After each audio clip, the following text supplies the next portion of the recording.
Hi guys, how are you doing? Welcome back to my channel.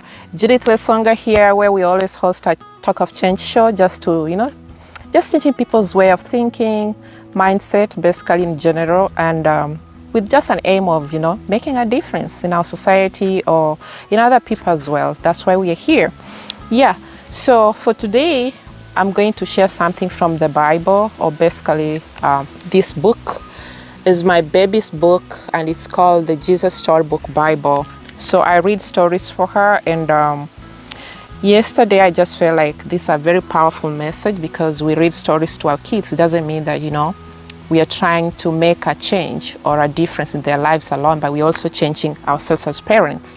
Yes, so I thought it's a very important message, and that's why I'm here, just to share with everyone, with the aim of just making a difference as well. Yeah, so there's this story about the woman and other leaders as well, whereby the leaders were, seeing this woman as a very sinful woman. They could not expect her even to get close to Jesus. They thought they were the only people because, they think they follow rules and do a lot of stuff, and they feel like they're perfect enough compared to this woman, So they take themselves as, people who don't, do mistakes or something like that. But I feel like, it's very important, because even in our lives, we encounter such people whereby, they want to talk ill of you because they know your worth or something like that. They want to put you down and basically show people how good they are. But deep inside, they are not actually good. They're the problem. Yes, so that's why I just wanted to share and read a story the way the story is, so that you can connect with, maybe the people that you face, and know that, in this life, it's normal. You'll encounter such people, but you know what? Your mission is to please God, not to please people. Run your race and, leave the rest to God, because He's the only final say. Yeah, so the story goes like this.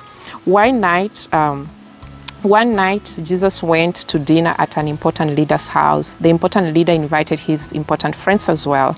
They were all just sitting down to eat when a woman walked in. Jesus was invited, but everyone knew who she was. She was not invited, actually, but everyone knew who she was. Who does she think she is? The guests whispered. How dare she? The woman was a big sinner, and everyone knew it. It was easy to see. After all, she had broken the rules and done bad things. The woman walked straight to Jesus. She was carrying a very expensive perfume. Now, the thing about perfume back then was that it didn't come in bottles. It came in jars. And the jars were made out of precious stone, like alabaster. But here's the catch. They just didn't have a lid or a stopper or anything. So the only way you got the perfume out was if you broke the jar. Once you broke the jar, that was it. You had no more. Most people didn't use the perfume because it was too precious. They just kept it on the shelf and looked at it. Let's keep going. So you see, this perfume was her most precious thing in all the world. It was her treasure. The woman knelt down before Jesus like he was a king. She held Jesus' feet in her hands and started to cry. Her tears fell onto Jesus' feet, washing them. She kissed his feet and dried them with her long dark hair. And then she did something strange. She broke the jar and poured the perfume all over his feet. Everyone gasped. What a waste. Over someone's feet? Such expensive perfume? It smelled like lilies in a summer field. Jesus looked at the woman and he smiled at her. What she had done was most wonderful thing. Jesus, just as Samuel had anointed David, God's true king, all those years before, so this woman had anointed Jesus with oil, not with oil, but with her tears. Let's keep going. You'll see the point. The important people were cross. They thought Jesus should not be kind to this woman. That woman is a sinner, they grumbled. We are the good ones, you can imagine. And it is true, they didn't look good from the outside. After all, they were keeping all the rules. But Jesus could see inside people. Jesus could see inside people and inside in their hearts. Jesus saw that they did not love God or other people, meaning they were pretenders, big pretenders. They were running away from God and they thought they didn't need a rescuer. They thought they were good enough because they kept the rules. But sin had stopped their hearts from working properly, and their hearts were hard and cold. This woman knows she's a sinner because no one is perfect. She told them she knows she'll never be good enough. She knows she needs me to rescue her. That's why she loves me so much. You look down on this woman because you don't look up to God. That's what Jesus told those people.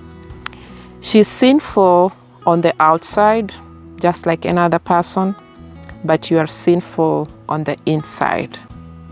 Those are the pretenders.